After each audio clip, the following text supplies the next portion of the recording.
Hi everyone, from me, Brent Graham of goodforthegame.co.za. And thanks for joining me on this Thursday night. I hear a little bit of echo in the background there. I think I've got my microphone on my laptop as well as my phone, so I'm going to try and switch that off now. But anyway, plenty to talk about. We've got Six Nations Week 4, URC Sharks v Lions, and of course Super Rugby as well. Let's bring up some of the live guys in the live chat already. Mark joining us. We're starting 15 minutes later. Which I think will help Nathan, although he hasn't appeared on the show yet. Hopefully he'll be coming in now. Will joining us as well, and Werner. So give me 1 sec. I just want to see if I can switch my microphone off here, and then I'll be ready to go.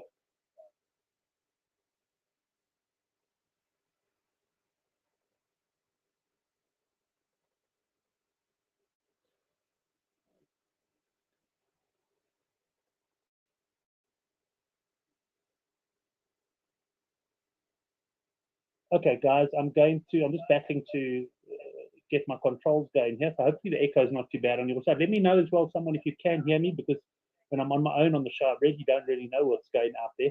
Hopefully Nathan will be popping in. I'll just pop onto my WhatsApp and see if he's read the message yet. He hasn't yet, but hopefully just running a little bit late in traffic or something and will join us.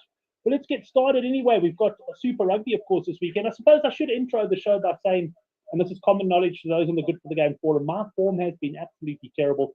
So I've decided, almost not decided, more of a forced break than anything else, that I'm going to be taking a break. Peter Paul says the sound is good, so okay, hopefully everything's good. He's joining us. Auburn Schilder also joining us. He can hear as well. JJ Bauer, Blake 7-1 becoming the team. Rassi going 8-0 this season. Of course, referring to that French bench. We'll have a look at those teams just a little bit later. We can hear Owen says Luke Foxley, and great timing because there is a Nathan Mossman. Nathan, how are you, mate?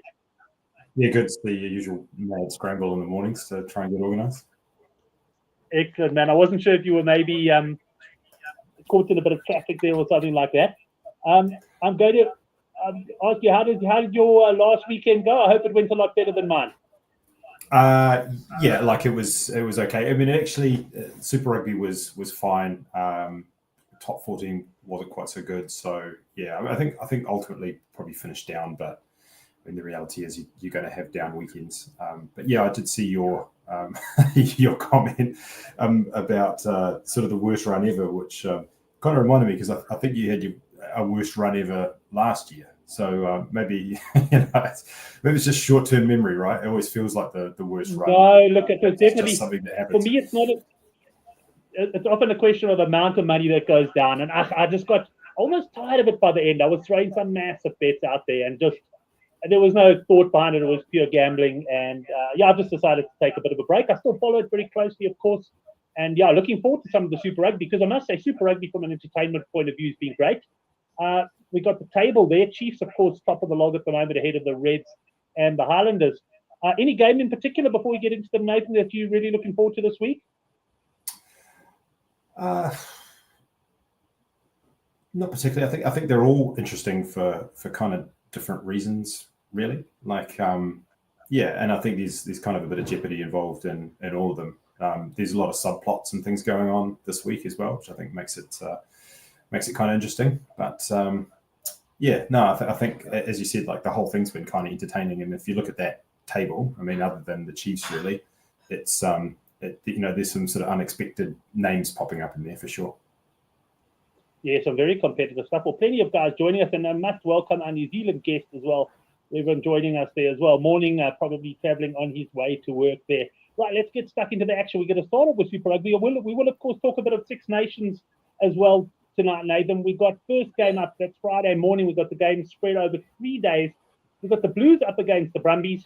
I can tell you, and I'm just going to bring up the Super Rugby betting here on Bet Exchange. There's been some money for the Brumbies, plus 12.5 they opened here in South Africa. It's been backed into 9.5. I actually priced this at 7.5. It was one of those games where I thought, now I priced this one wrong, and I didn't expect the line to come back maybe towards me. I don't think it's going to necessarily come any further.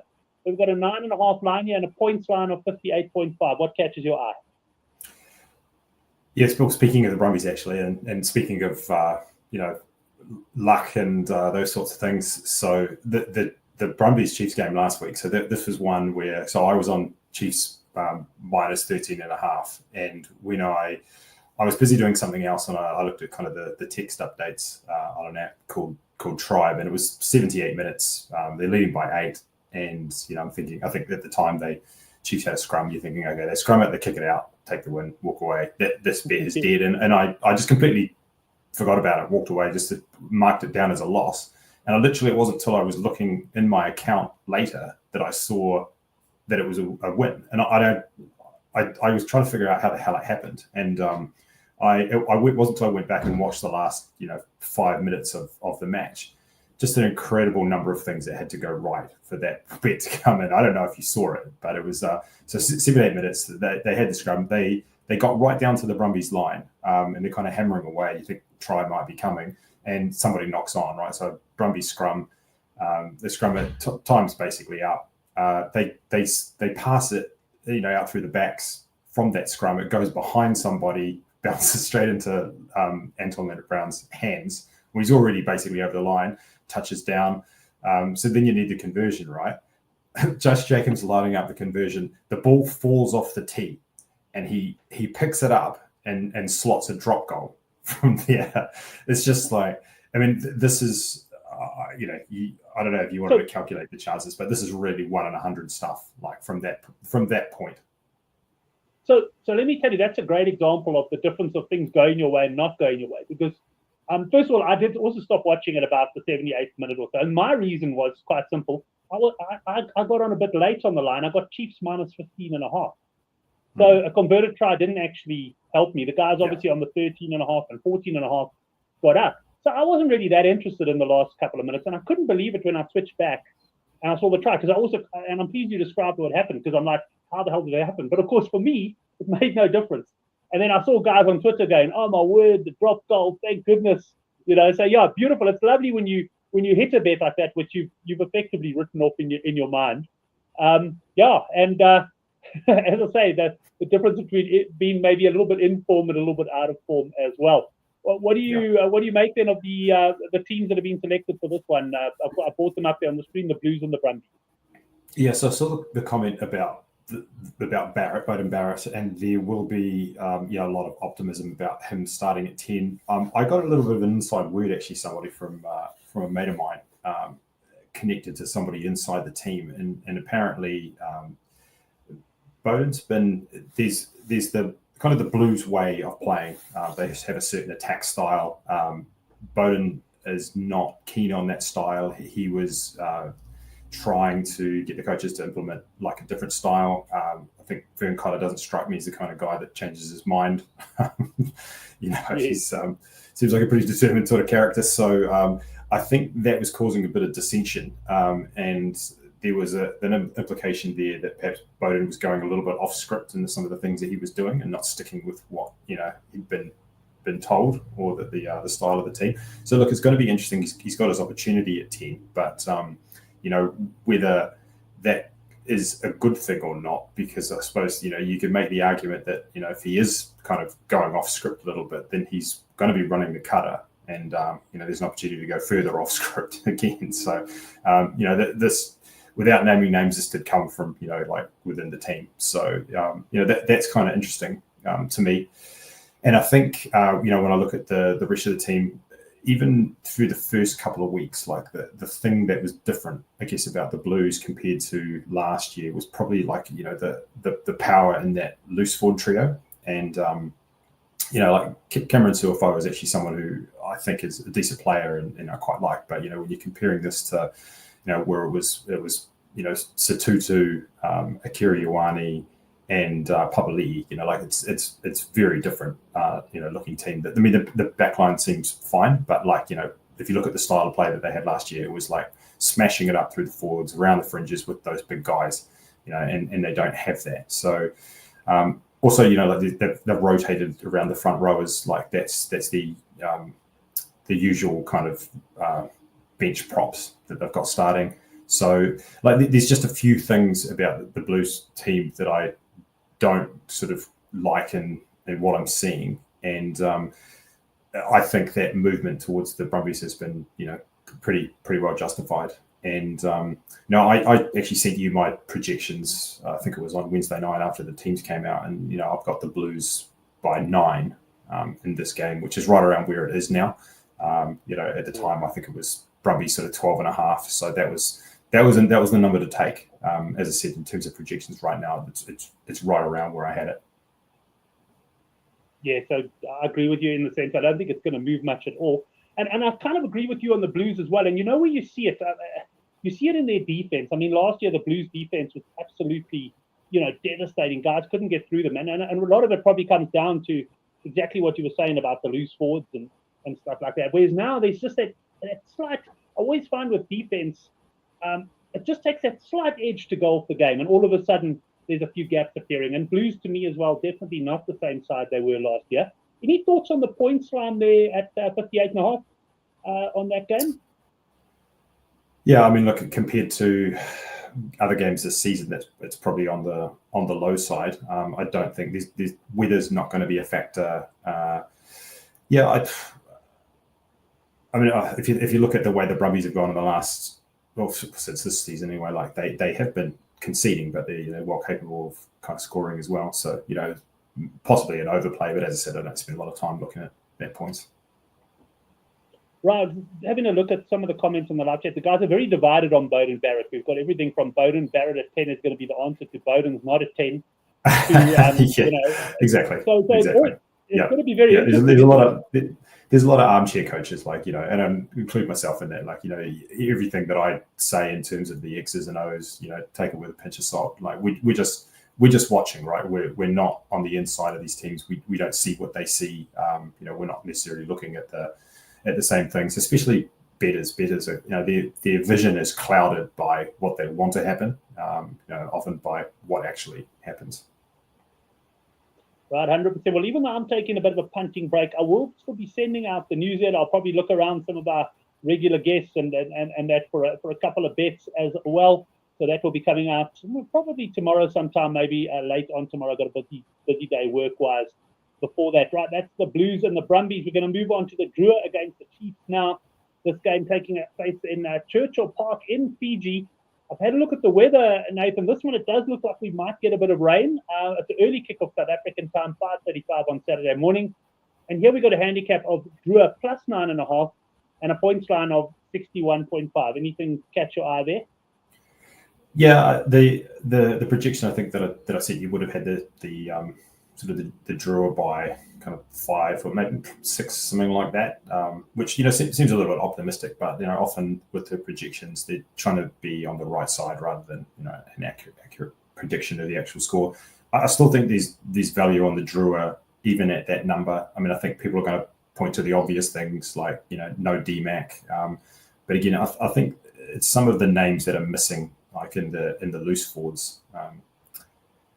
Yeah, I mean, if there's two, so there's no Luke Jacobson and some of the other regular guys, but selections aside, it's been hard to kind of overestimate that Lautoka factor. I saw a stat somewhere about when the last time they lost there, and I think it was at sometime in 2023. So right. It's been a while. They're really good there. They've clearly taken a bit of a step forward, I think, this year, and I think where you tend to notice it is in the set piece. So there were times where you just knew they were going to get smoked in previous seasons where they've actually been stepping up. There was like a scrum against the Waratahs. I remember where they forced a turnover towards the end of the game, which possibly should have won that one, but and they haven't lost any of that strike power. It's just really hard to put them away because they're always capable of just conjuring a try out of kind of nothing. So they don't go away, and at 9.5 is a pretty big number for a team that as it doesn't go away. So again, this is one of these ones where it's not about trying to necessarily hit a home run and pull a rabbit out of a hat. I just think that it's a big enough number for a team like them at home in that spot that it's a decent play. Yeah, well, just a cautionary note to those who are looking at the weather. There is a bit of rain about, but I remember last year, and I can't remember the game. One of the Fiji home games was like biblical weather, which, by the way, I actually meant to bring it up, and I forgot. I mean, we've had virtual floods in Joburg this week. I was sitting in Pretoria last night having supper with my with my family. My son studied varsity there. His rugby was cancelled due to rain. And meanwhile, trees and that were falling, walls were falling in our area. So we've had some real heavy stuff. But there was stuff like that in Fiji last year, and I think there was like almost a point a minute in the first half. So just be very careful of the weather there as well. Meanwhile, Farid and Dinesh are still having debates about Bowden Barrett. Lads, let's move on to the other games here. We've got Moana Pasifika up against the Hurricanes.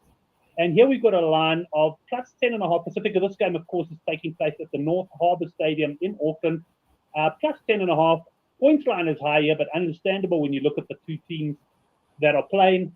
What do you think of this one? The Moana have also taken a bit of a step forward this season for me, Nathan.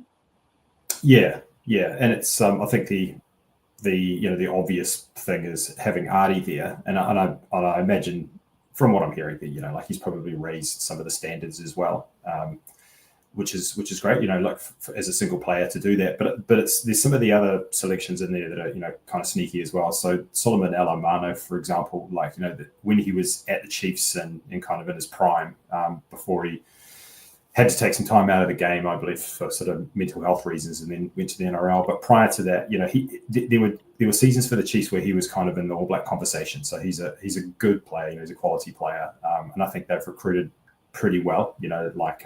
Outside of the obvious name of Artie. So like I'm on Moana here I took some sort of 13 and some 12.5. So obviously it's down to 10.5 now.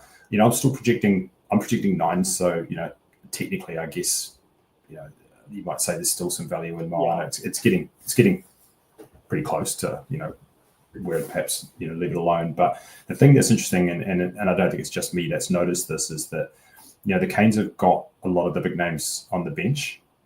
So I mean, the biggest name, of course, is Roigard, who is absolutely instrumental for them, and. I did sort of think to myself about Moana on the halftime handicap, and when I looked at that, there was some sort of 4.5, 5.5. But I did see someone in the forum talking about, apologies for not remembering who it was and giving them their due credit, but they were talking about like a live bet of when some of those Hurricane bench players come on. So Tosi and Yumia would be the other two. They're All Black props, Karifi, Roigard. So when those guys come on, which that might be at sort of 50, 60-minute mark, that possibly that's the time. If, assuming that the game's kind of gone to script, if there is such a thing, and maybe it's ties up till that point, that could be the time to get on the Hurricanes, and they might finish strong.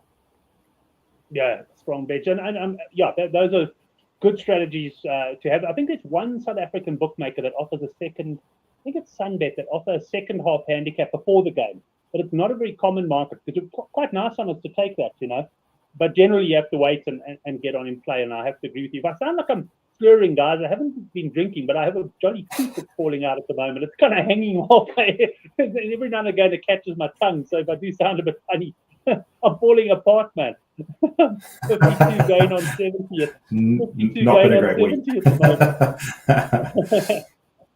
So just having a quick look at the weather here in North Harbour. It looks like it should be okay. Could be it'll be good. Probably worth watching. It looks like it's worth watching the weather on Saturday, just to see if there is any rain about. Right, that's the Moana game. I must say, I would battle to have any strong fancy there. Let's have a look at the next game, which is Waratahs up against the Force. This is, of course, is taking place at Sydney, 10:35 kickoff South African time.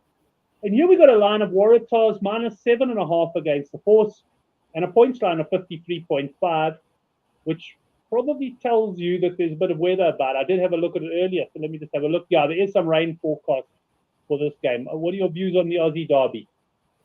Yeah, there will be some rain because there's a tropical cyclone which is sort of hitting Australia around now. I haven't checked the news this morning to see if it's made landfall yet, but it's all over the news over there. So that is in Queensland, but I believe some of that weather will sort of affect this game in Sydney as well. Just outside of that, the Tars have, I guess, been well. I think it's fair to say they've been disappointing, and the Force have impressed. And I watched the Force last week, and to be fair, they really should have won that game. And yeah, so I thought when the line opened up and it sort of had, there was force sort of around 9.5 again. I think last week I described that similar line as being a bit disrespectful to them. I think it was disrespectful probably again. This game, I think something around 4 or 5 for the Waratahs would seem about fair based on the way the season has gone. I mean, I did see some commentary, talking about the all Wallaby front row for the Waratahs, but it's actually not far, I think, away from an all Wallaby front row for the Force as well. And I just I don't tend to try to get too involved in the pros and cons of particular players, but the more I watch Taniela Tupou, I just wonder whether he's washed.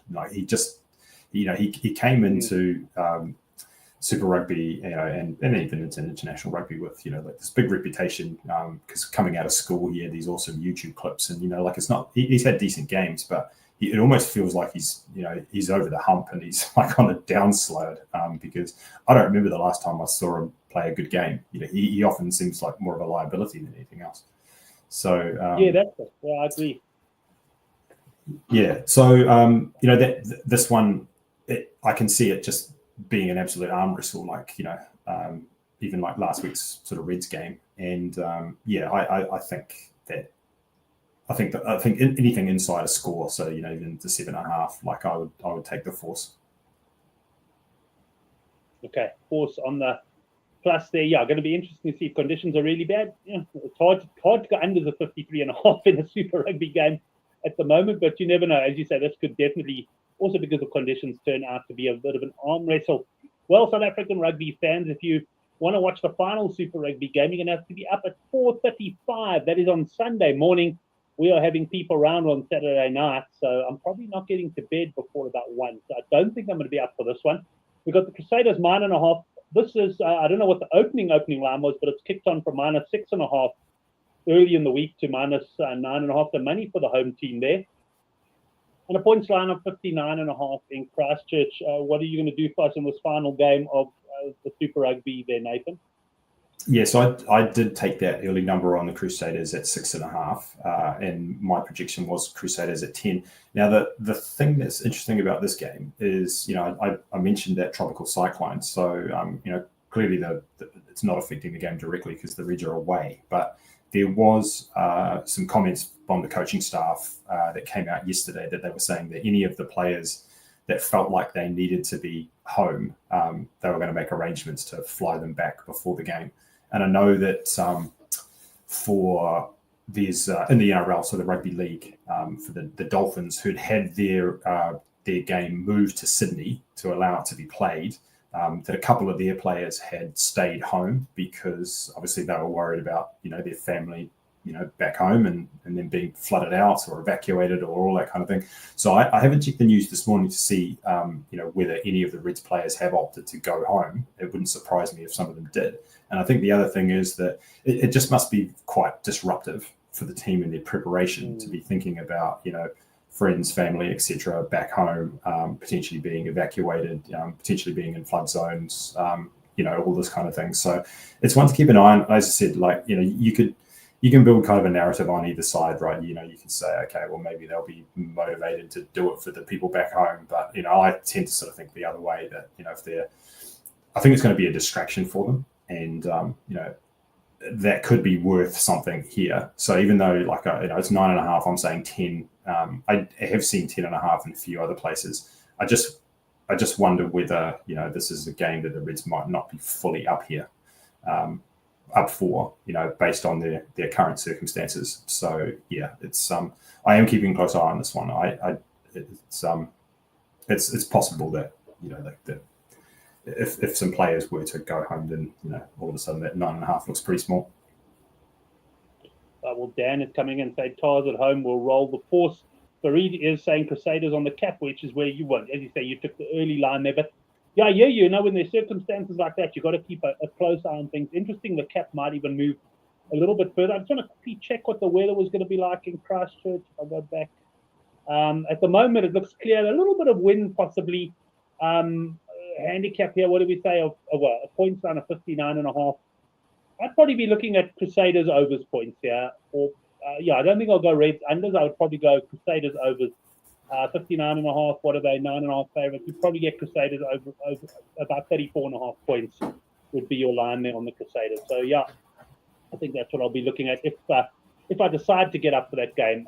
That's what I would be looking at. Let's put it that way. But that brings us to the end of Super Rugby. We've now got some Six Nations to talk about. Let's bring up the first game. Now, of course, this is going to be a very a critical week of Six Nations action, and the first game is really the biggie. Let me just get the betting up there, and I think I've got I think in our Six Nations blog, I think I put the table up, and we can have a quick look at that. But essentially, what it's going to tell us is this opening game is there we go. This opening game is essentially the crucial one because Nathan, Ireland win this game, they go on and win the Six Nations. There's pretty much no doubt about that. But if you look at France winning the game, then all interesting permutations open up because our team's going to get try scorer bonus points and that sort of stuff. It becomes a little bit more hazy. But the bottom line is Ireland's still in the box seat. They are literally half-point favourites here, so we've almost got a choice game. These Six Nations lines have been unbelievable. I've been watching them all week since Monday. They haven't budged, or I haven't seen them budge one little bit, and even the points lines have been stable. So on that opener, what a great game it's going to be. What time is that? I think 4:15 South African time. What is that? What is that for you? You sleeping? Yeah, that would be that. Yeah, it'd be about 4 o'clock in the morning. Yeah. So what I tend, I was going to say what I tend to do is I just watch the replays. So because it's first thing in the morning, I just get up, turn the replay on. I don't know what the score is, so it's really no different from watching it live. Yeah, exactly. The only thing you can't do is close out bets or bet in running. But exactly, I've done the same thing many times.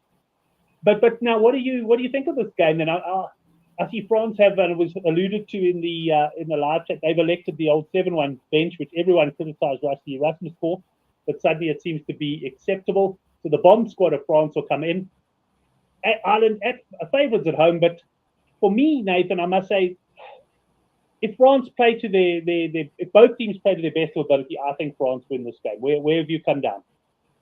I think the thing is that France playing to their ability is an interesting thing because it means different things depending on who they're playing. I sort of have developing this kind of perception that they're a little bit of a flat track bully, right? They will beat up on weaker teams, whether they have a style that kind of suits that certain play, but like a tendency to kind of maybe bottle it a little bit in the bigger games, and I think Ireland they underperformed in the autumn internationals, and I think that perception kind of carried through, but it does feel to me like they've kind of bounced back to perhaps where they were in the previous season, and it's not necessarily like they're not a team where you look at it on paper and think that it's full of world beaters and world player of the year types, but they just know how to win, and I suspect that France, he's again flat track bullies, really good at home, but I'd kind of lean Ireland here. I think that they just know how to win. They'll play a certain style. They'll probably try and take away some of the things that France want to do in terms of width and some of these other things. And so that's the way I'd go. And as I said, you can make an argument for both sides, and the line hasn't moved much, although there was, I think, 1.5 for Ireland. So if you're talking about a game at -0.5, which is basically a coin flip, I think I would take the home team, and the home team that I think has pedigree in these sorts of games. Yeah, fair enough. I think that's why the line hasn't moved. It's just so little. There's so little really to choose between these sides. I see in the live chat we've got a couple of differences of opinion there. As I say, I would be leaning towards France. I just feel this team, if they say the words, if they put it together, I just feel ability-wise they might have a slight edge. I see Mark saying if Ireland play to their best, they'll win. One way or another, win for an absolutely cracking game. Yeah, really looking forward to this one. And points line of 45.5, I think, is also about right. This game will probably end up in that region. Right, let's move on to Scotland up against Wales. That's the next match on the card. Here we got a handicap. Scotland minus 16.5. Wales, of course, putting in a much better performance last time at home to Ireland. And they're getting the Gatlin March. There was certainly a bit of a bounce from them in that game. The question is if they go back to their old selves or if they continue to improve. Scots, it is a big handicap, this one, for a, let's say, I mean, we've seen bigger in the Six Nations, but the way Wales played last time, this looks quite a big cap. What do you make of this one, Nate?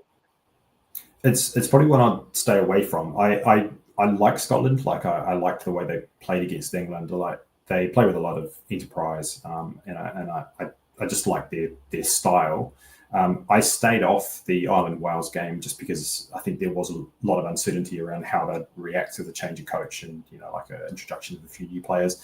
And I think that probably carries over into here as well. So, I think theoretically you'd sort of say Scotland should get it done, but it's actually probably a bigger number than perhaps I would have wanted.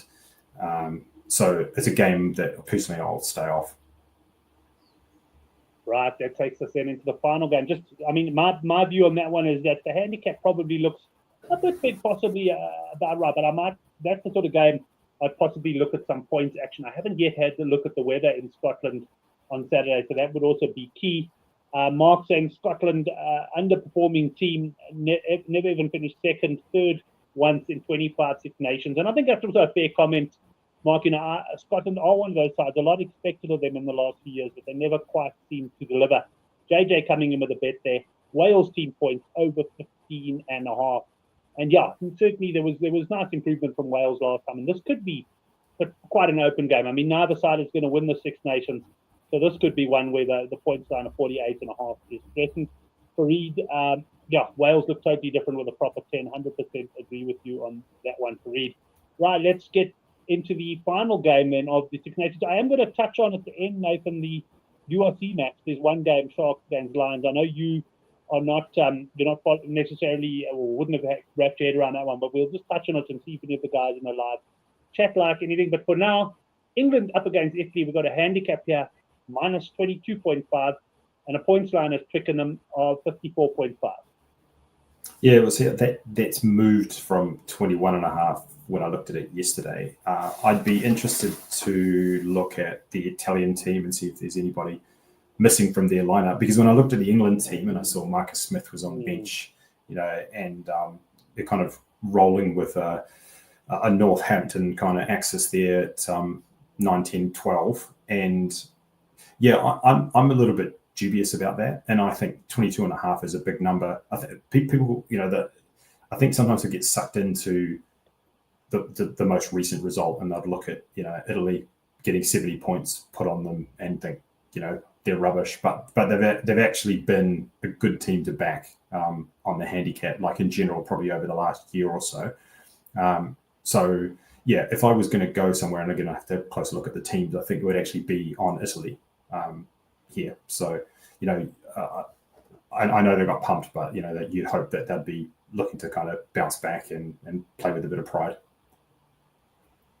Just having a look at some of the comments here. Italy on the plus for Fareed. And the Crow Tips and Johan Easthuizen both agreeing maybe overs could be the way to go. I just want to actually quickly have a look at the log, because obviously this is the last game of the weekend. Now, it's not the last weekend of Six Nations, but like I said, we're either going to have a wide open Six Nations going into the final week, or we're going to have it pretty wrapped up. So I just want to look at that log quickly. We've got Ireland on 14 points, France on 11, and England on 10. So I just want to look at a scenario where France beat Ireland. They go, let's say not with a bonus point, they go to 15. Ireland get a bonus point, they're on 15. England then go to 15. It's still going to be hard for England to get anything because France will then be in the box there. I just wanted to see if I could make a case, for waiting and seeing what England's mindset will be in this game. Because if Ireland beat England, they're gone, So I don't really know if that. I might just be clutching at straws there, but it might be something to consider. But certainly, if England are still in with a strong mathematical chance, I'd be more inclined to the minus than I would if their hopes are totally gone. Then I would probably think we're looking at an open game. Well, that would be my logic on this one at any rate. Yeah, Anyone else on that one? so I was going to say I do see the logic there, but it does remind me of, I think it was in the previous round where I recall, I think you were saying that England needed the points because of something, maybe points difference or tries or whatever, and so therefore go over on England points or whatever it was. And the thing is that like it's all predicated on the idea that teams have full control over how the game goes, and the opposition had nothing to do with it. And it's amazing how often that just doesn't happen. Like, no, you're right. You're right. The team goes into the game and they need to score 30, to qualify for something or whatever. And they go out and perhaps either the mindset's wrong, right? So they're trying to score too quickly. And they end up just battling just to win, and you kind of see it quite a lot. Yeah, I mean, it does go the other way. I don't know if you're old enough to remember the Bulls against the Reds, where the Bulls had to win by like 60-odd points against the Reds a few years ago, and they won 92-3 or something like that. But I hear you, and I think you've actually hit the nail on the head, though. I think the problem is, I think in a game like that, which was anyway going to probably be one-sided, it's a different story. But I think when you get it, when you play in a team like Scotland, you can't control the game. I do agree with you there. So even if your mindset is to score points, it's not going to help when you're 8 points down at half time or whatever. You have to think about it. But I guess the thing I was saying on this game as well, what I sometimes look at is the mindset of a team that thinks they can win the tournament versus the mindset of a team that doesn't think they can win the tournament anymore, knows they can't win it.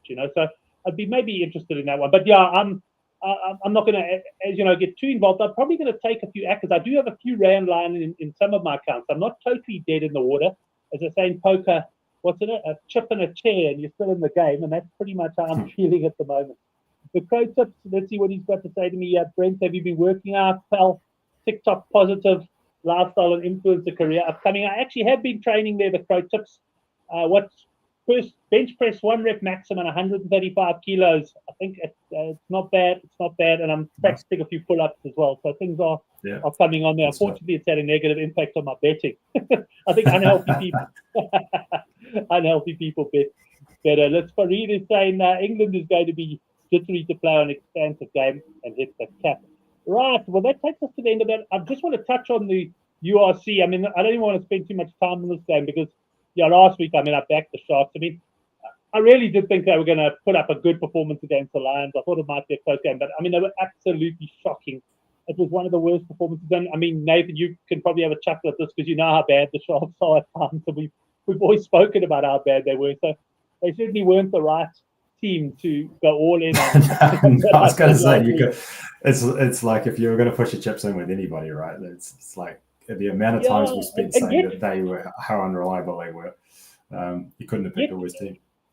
Yeah, and yet over the years, I have had one. I've had a few. Every now and again, I go, I've just had enough. Let me just stick a monster bet on, and if it hits, I'm really back in the game. If it doesn't, I'm taking a break. And I've done it a couple of times on the Sharks over the years, and I'm talking over a quite long period. And they've actually delivered for me a couple of times. But this was actually an embarrassment. I was watching. My daughter was playing a polo tournament. I was watching in a pub. And I was watching with a 10. Well, this is actually going to sound bad. I was watching with a 10-year-old kid, but it's like a sports club. He wasn't drinking. But you know what struck me? Like I was saying, so he was sitting there watching the TV, and I was watching the TV, and he says to me, "Who are you supporting?" So I said, "No, I'm Sharks." So I didn't want to explain to this laddie that I'm Sharks because I've got loads of money riding on it. So he looked at me and he goes, "Oh, no." I said, "Who do you want?" He goes, "No, Lions." So anyway, we start watching the game. Of course, first try to the Lions. He looks at me and he smiles. Second try to the Lions. But then it was about 24-0. 24-0, I think it was. But they were gone. As Henrik would say, there's no chance. I'm still thinking, can the Sharks score 4 converted tries to sort of win the game? And I turned to this laddie and I said, "Listen, I think the power of the mind is an incredible thing." I said, "Please, will you support the Sharks for the last 20 minutes with me?" And he just looked at me and he looked up at me and he said, "Lions for life." And I thought, I hope he never gets into betting because betting can ruin that passion for you. Where you support the team. And he just looked at me, and there was nothing I could have told that kid that would have got him to support the Sharks. Yeah. And I actually thought about it afterwards. I thought, it's been many a year since I've been that pure. I used to support the Western Province, the Stormers. It's been many a year since I was in that position. But yeah, it was one of those things. He was happy, and yeah, I was less than happy at the end of that game. Right, I'm just gonna. I don't think I've got a banner for this one even, but let's just have a look at this game. Of course, now the amazing thing about rugby is that the Sharks got absolutely hammered last week at the Lions, where they started sort of 1 point underdogs, and they're now 6.5 point favourites at home. Of course, that's the difference between home and away. I will ask you, Nathan, any opinions of this game? I mean, I know what's going to happen. Yeah, I'm 100% certain the Sharks are going to bounce back and win well, and they're going to do that because I'm not going to have any money on them. So what kind of team did the Sharks put out last week? Because I didn't actually have a close look at the team list.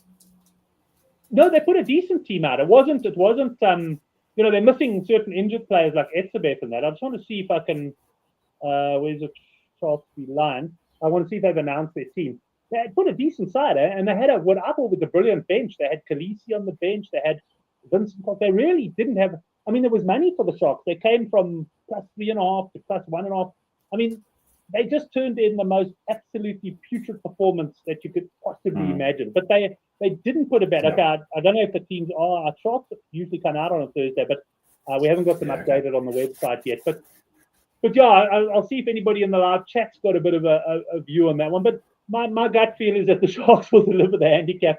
So it does, it does feel like the potential for a bounce back spot, doesn't it? Yeah, because like I think in general the lines do tell a story, more so sometimes than the results do, like in a over the long term, So the Sharks will not be as bad as the result suggested. They'll be closer to what the actual handicap was, and so therefore there's possibly like an overreaction. Here we go. Lions win again from Johan. So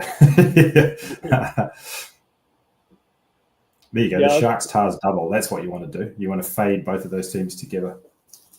Yeah, you should just make a decision at the start of the season and just not touch it. It's like I've taken a decision. If Amy Barrett runs on the whistle, I'm not having a bet, because that's actually where if I trace where I went, to use a poker term, when I went on tilt, it was the Bulls the Bulls Lions game the previous weekend, which you would have loved it, Nathan, if you were watching. I think it was like 55-minute halves and stuff. It was terrible, and it was just so slow. And she was on. She absolutely blew the Lions out the game, and I let that affect my mindset. And since then, everything went wrong. So I'm not betting on any more games that she's involved in. I can tell you. Let's have a look here. Pro tips. I think there's on the show as well. Sorry, Nathan. I was just going to say, I think there's a marketing opportunity here, right? Like for an odds boost to go against the Sharks and the Waratahs every week, right? So because people would love it. You just need to find a good little slogan for it, like the underachiever odd boost or something. Give it a fancy title and get people to fire into it. In fact, if the bookies are smart, what they'd do is that they'd boost the results for those teams, and people would pile in on them and then just lose every week, and they'd be raking it in. No, they'd be raking. Absolutely. I like the idea of that promotion, and maybe the bookies are listening. Someone will come up with something there. Sharks are winning this weekend. Crow tips, he also bled on them last week, he said, but then he hit the Stormers after that. The Stormers, Crow tips, I mean, they had weather last week at Loftus. That's kind of what we had in Joburg last night. And I mean, I actually like the Stormers, but I took the bet too early before I saw the weather conditions. I went over 19. So they win the game. They score 19 points exactly. That's when you know things just aren't going your way. Remember, Sharks sponsors Hollywood Bets.